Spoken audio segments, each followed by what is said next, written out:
सच बताओ, कितने दिन से आप बस कंटिन्यू ये सोच रहे हो कल से पढ़ लेंगे, कल से पढ़ लेंगे, दिसंबर में पढ़ लेंगे, जनवरी में पढ़ लेंगे, और आप यही सोचते जा रहे हो और धीरे धीरे टाइम जो है वो कम होता जा रहा है और पेपर पास आते जा रहे हैं, टेंशन बढ़ रही है।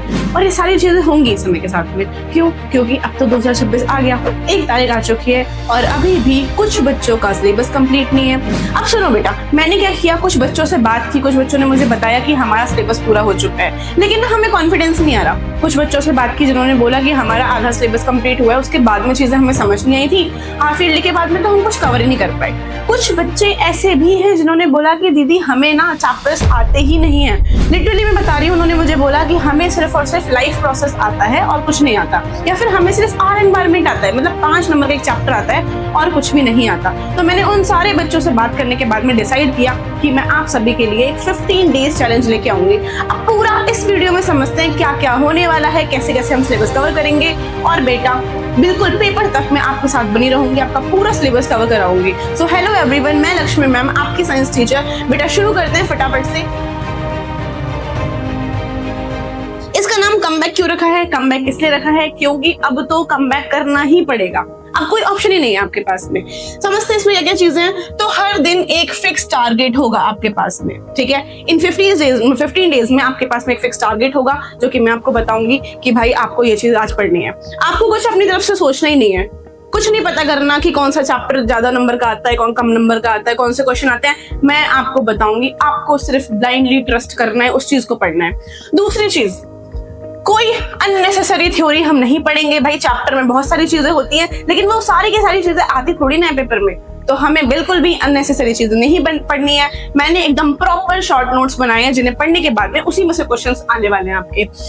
नेक्स्ट चीज, सिर्फ एग्जाम ओरिएंटेड कॉन्सेप्ट ही पढ़ेंगे, फालतू की थ्योरीज, फालतू की चीजें बिल्कुल भी नहीं पढ़ेंगे, एक्स्ट्रा कुछ भी नहीं पढ़ेंगे। हम इंपोर्टेंट क्वेश्चंस करेंगे, पीवाईक्यूज करेंगे। आपको पूरी प्रॉपर पीडीएफ पीपीटीज मिल जाएंगी टेलीग्राम चैनल पे। आगे समझते हैं भाई।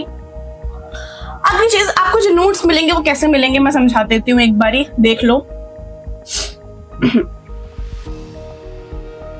देखो बेटा, ये देख पा रहे हो आप, लाइफ प्रोसेस। आपको ऐसे नोट्स मिलेंगे कि एक डायग्राम और उसमें से जितने भी क्वेश्चन आज तक आए हैं, जितने भी, वो सारे के सारे एक ही जगह पे लिखे हुए होंगे। अगर मैं बात करूं फिर नेक्स्ट चीज की, तो उसके बाद में देखो यहाँ पे कुछ मेटल नॉन मेटल की सारी इंपोर्टेंट रिएक्शंस विद एग्जांपल लिखी हुई हैं।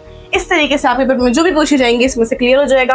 और अगर मैं बात करूं अगले चैप्टर कंट्रोल एंड कोऑर्डिनेशन की, तो वहां पे भी आपको इस तरीके के फ्लो चार्ट्स देखने को मिलेंगे। तो बेटा बहुत ही सोच के, बहुत ही सारी चीजों को ध्यान में रखते हुए ये शॉर्ट नोट्स आपके लिए प्रिपेयर किए गए हैं, ताकि आपके नंबर एकदम अच्छे आए, ठीक है। अब आगे समझो भाई, समझते हैं कि पेपर में कौन सा चैप्टर कितने नंबर का आता है। जब तो आप और अच्छे से कर पाओगे भाई, आपको समझ ही नहीं आएगा। आप मान के बैठे हो कि शायद क्या पता ऐसा हो जाए कि जो आर एनवायरमेंट चैप्टर है वो 15 नंबर का आ जाए। बेटा पॉसिबल ही नहीं है, क्योंकि एक रूल बनाया हुआ है, उसके अकॉर्डिंग 5 नंबर का ही आएगा। तो आपको पता होना चाहिए कौन सा चैप्टर कितने नंबर का आता है। केमिकल रिएक्शंस एंड इक्वेशंस की बात करें तो भाई वो 6 नंबर का आता है। अगली चीज समझो, अगर मैं बात करूं एसिड बेस एंड सॉल्ट की, तो वो 4 नंबर का आता है। पहले बात कर लेते हैं जो हाईली वेटेज चैप्टर है। देखो सबसे पहली बात, चैप्टर लाइट 10 नंबर का आता है, तो आपको सबसे पहले उठा लेना है इसको और खत्म कर देना है। अगली चीज देखो बेटा, लाइफ प्रोसेस 9 से 10 नंबर का आता है। कभी 9 नंबर का आ जाता है तो कभी 10 नंबर का आ जाता है। अगली चीज देखो बेटा, इलेक्ट्रिसिटी 7 नंबर का आता है, तो इसको भी उठा के पहले खत्म कर देना है। एंड रिप्रोडक्शन बहुत ईजी चैप्टर है, ये भी 7 नंबर का आता है। कार्बन एंड कंपाउंड में एक बार कवर करा भी चुकी हूँ, दोबारा से हम पढ़ेंगे। 8 नंबर का आता है। मेटल नॉन मेटल 7 नंबर का आता है, ठीक है। And magnetic effect of electric current 6 number का आता है। समझ गए? अब कौन से चैप्टर है छोड़ दें तो फर्क नहीं पड़ेगा, मतलब ऐसे बच्चे जिन्होंने अभी तक कुछ नहीं पढ़ा, तो वो कौन सा चैप्टर छोड़ देंगे तो फर्क नहीं पड़ेगा, तो वो है human I and colourful world. बेटा इसमें से सिर्फ 2 नंबर का आता है। अगर आप इसको छोड़ भी दोगे तो इतना फर्क नहीं पड़ेगा। कभी कभी क्या होता है, हमारा जो पढ़ने का तरीका होता है ना, वो गलत होता है। हम सोचते हैं कि पहले ये पढ़ लेते हैं, लेकिन वो आएगा ही नहीं, तो उसे पढ़ने का फायदा ही नहीं होगा। फिर आप बोलोगे कि भाई हमने जो पढ़ा था वो नहीं आया पेपर में, बाकी सब कुछ आ गया, ठीक है।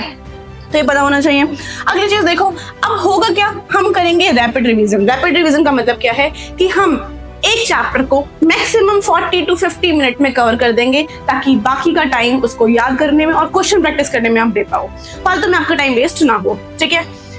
अगली चीज समझो कौन कौन से चैप्टर करेंगे, क्या क्या शेड्यूल होने वाला है, फटाफट से एक स्क्रीनशॉट ले लेना बहुत जरूरी है ताकि आपको प्रॉपर 15 दिन का शेड्यूल पता रहे।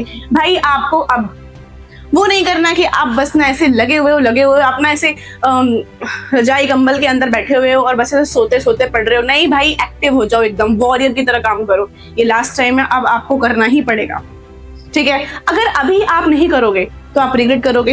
रिग्रेट करने से अच्छा है कि एक बार ट्राई कर लो, समझे, क्योंकि अभी तो टाइम है, अभी स्कूल भी शायद नहीं जाना। बहुत सारे बच्चे जिनकी छुट्टी भी पड़ चुकी है, कुछ है 1-2 दिन जाएंगे अभी, उसके बाद में छुट्टी है फिर, ठीक है। तो घर पे बैठ के एकदम प्रॉपर, लेकिन बेड के ऊपर बैठ के नहीं पढ़ना है, आपको टेबल चेयर होनी चाहिए प्रॉपर, जिससे बैठ के आप पढ़ोगे। समझ गए बात? तो देखो भाई, सबसे पहली बात जो हमारी कल वाली क्लास होगी, 2 से ही हम शुरू कर रहे हैं। 2 तारीख को 2026 में सबसे पहला चैप्टर हम करेंगे लाइफ प्रोसेस, बहुत इंपोर्टेंट चैप्टर है। उसके बाद में हम करेंगे 3 तारीख को कार्बन्स कंपाउंड, उसके बाद में 4 तारीख को करेंगे लाइट, फिर रिप्रोडक्शन, मेटल नॉन मेटल, जितने भी इंपोर्टेंट चैप्टर है एक एक करके हम कवर करते जाएंगे और आगे बढ़ते जाएंगे। अब समझो भाई, ऐसे करते करते हम क्या कर लेंगे, अपना 14 जनवरी तक पूरा सिलेबस खत्म कर लेंगे। लेकिन चैप्टर 13 है, मैंने 15 डेज चैलेंज क्यों रखा है नाम इसका, क्योंकि हम 2 सैंपल पेपर भी करेंगे। तो भाई पहला सैंपल पेपर करेंगे हम 15 को, दूसरा करेंगे हम 16 को। देखो बेटा, सुनने में और देखने में बहुत आसान है ये कि सिर्फ 15 दिन ही तो पढ़ना है, लेकिन एक वॉरियर का काम क्या होता है, कंटिन्यू सेम चीज को बार बार डेली प्रैक्टिस करना। देखो एग्जांपल देती हूँ, जैसे जो आर्मी, जो एयरफोर्स में लोग होते हैं, रोज रोज तो वॉर्स नहीं होते, लेकिन वो डेली प्रैक्टिस करते हैं, डेली पुशअप्स मारते हैं, है ना, डेली वो हैवी वेट लिफ्टिंग, जो भी कुछ करते हैं, वो रनिंग करते हैं। लेकिन डेली इन सब चीजों की रिक्वायरमेंट नहीं होती, वो क्या करते हैं, प्रैक्टिस करते हैं कि अगर ऐसा होगा तो हमें ये चीज करनी पड़ेगी। सेम चीज आपको करनी है कि प्रॉपर डेली बैठ के पढ़ना है, ठीक है। तो आपको एक वॉरियर की तरह काम करना है, बिल्कुल। तो इस तरीके से आपका जो पूरा सिलेबस होगा वो हो जाएगा खत्म। अब आपको कौन कौन सी कॉमन मिस्टेक है जो बच्चे करते हैं, जो आपको नहीं करनी है भाई, क्योंकि आपको अब कम बैक करना है और आपको टॉपर बन के दिखाना है। तो आपको सिर्फ पढ़ना नहीं है, उसको रिवाइज भी करना है। ऐसा नहीं करना कि मैंने बोला कि भाई लेक्चर आ गया लाइफ प्रोसेस, आपने लेक्चर ले लिया, बात खत्म, कॉपी किताब बंद हो चुकी है, अब पढ़ना नहीं है। नहीं, आपने एक बार पढ़ लिया, उसके बाद में आपको क्या करना पड़ेगा, उसको रिवाइज करना पड़ेगा, उसके क्वेश्चंस करने पड़ेंगे। लेक्चर देखने से हम क्वेश्चन सॉल्व नहीं कर पाते। तुम सोचो, एक एग्जांपल देती हूँ, तुमने पूरी लाइफ टाइम क्या किया, बैठ के ना क्रिकेट मैच देखा, ठीक है, पूरी लाइफ टाइम। अब तुम्हें ना उसके सारे रूल्स पता है, क्योंकि तुमने देखा है उसको पूरे को। अब तुम देखते रहते हो कंटिन्यू उसको, तुम्हें मजा भी आता है, तुम्हें पता है वो ऐसे खेलते हैं वैसे खेलते हैं। लेकिन तुम रियल वर्ल्ड में जिस दिन क्रिकेट खेलने गए बिना प्रैक्टिस के, क्या तुम खेल पाओगे? नहीं खेल पाओगे, क्योंकि आपने एक वर्चुअल वर्ल्ड में सिर्फ उस चीज को देखा, कभी प्रैक्टिस ही नहीं की। तो अगर आप सिर्फ लेक्चर देखोगे और उसको प्रैक्टिस नहीं करोगे तो आप पेपर में नहीं लिख पाओगे। भाई लिखना हाथ से ना, प्रैक्टिस तो बनती है, आपको प्रैक्टिस करनी पड़ेगी, समझे। सिर्फ लेक्चर नहीं लेना, रिवाइज करना है, बहुत इंपॉर्टेंट है। सब कुछ एक ही दिन में पढ़ लेना, भाई ऐसा भी नहीं करना कि आपने बोला कि अच्छा मैम जो 15 दिन का चैलेंज है ना, हम क्या करेंगे 16 जनवरी को सारे लेक्चर ले लेंगे, हम कितना ही होगा 40-40 मिनट के तो लेक्चर होंगे। बेटा ये बहुत गलत तरीका है, आपको डेली बेसिस पे एक लेक्चर लेके उसके क्वेश्चंस प्रैक्टिस करने हैं, ये सही तरीका है, ठीक है। अगली चीज, दूसरों से कंपेयर बिल्कुल मत करना। भाई कुछ बच्चे होते हैं जिनका जो माइंड होता है वो थोड़ा सा शार्प होता है, कुछ होते हैं जिनका थोड़ा शार्प नहीं होता। इसका मतलब ये नहीं है कि कोई कर नहीं सकता। अब देखो, हर चीज को एग्जाम्पल से समझते हैं, ठीक है। देखो बेटा, कोई एक बच्चा जो बहुत स्मार्ट है, यानी कि जो 5 मिनट के अंदर सब कुछ याद कर लेता है, वो पढ़ता ही नहीं है 1 महीने तक, ठीक है। और एक दूसरा बच्चा जो 1 घंटा लगाता है उस 5 मिनट वाली चीज में, लेकिन वो कंटिन्यू बस मेहनत करता रहता है। तो बताओ कौन आगे जाएगा? वो आगे जाएगा ना जो कंटिन्यू मेहनत करता रहता है, समझे।